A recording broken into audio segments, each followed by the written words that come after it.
هي كانت فين الدفاعات الجوية القطرية لما مرت المقاتلات الإسرائيلية من فوق الأراضي القطرية؟ طب وإزاي سمحت لها كمان إن هي تستهدف أهداف داخل العاصمة القطرية الدوحة؟ كلام غريب صح؟ والأغرب منه إن قطر فيها قاعدة عسكرية أمريكية كبيرة من أهم القواعد العسكرية الأمريكية الموجودة في المنطقة. زي كل دوت ما وقعش الطيران الإسرائيلي إن هو يقصف أهدافه داخل العاصمة القطرية. طب هي الدوحة كانت فعلا عارفة وسابتهم، ولا أمريكا هي اللي كانت مديها الضوء الأخضر فسمحت بالموضوع، ولا إيه الدنيا؟ في كلام كتير محدش عارف عنه حاجة ومش عارفين تفاصيل، ولكن في تصريح من البيت الأبيض وفي كلام من الرئيس دونالد ترامب.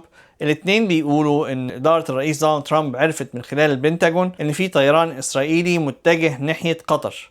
رصدته طبعا وزارة الدفاع الأمريكية وبلغت بيه الإدارة الأمريكية، فالرئيس دونالد ترامب بعت ويتكوف إن هو يبلغ القطريين بسرعة إن هيحصل الضربة ديت. الموضوع دوت على ما حصل كانت حصلت الضربة فعليا، قطر اتبلغت بالموضوع بعد ما حصلت الضربة فعليا.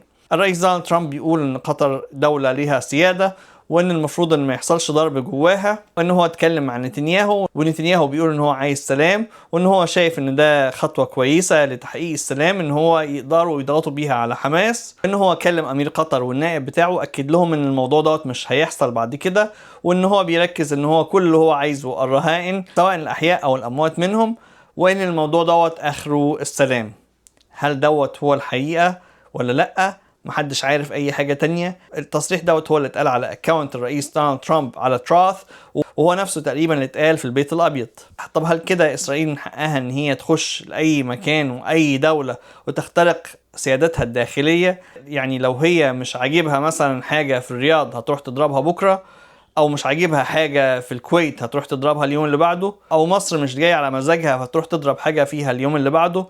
الحقيقة محدش عارف الدنيا عاملة ازاي، ولكن طبعا الدول اتعلمت من خبرات الماضي والمشاكل اللي حصلت قبل كده، وعندها أنظمة دفاع جوي وأنظمة في الجيش مختلفة لحماية أراضيها من دول مختلفة. الدول ديت موضوعها أحسن وأفضل بكتير من دول تانية بتعتمد على مصدر واحد فقط للدفاعات الجوية والأسلحة بتاعت الجيش بتاعتها. ربنا يسلم الجميع. شكرا برأيكم على الموضوع. تحياتي للجميع، لؤي العاصي من نيوجيرسي. مع السلامة.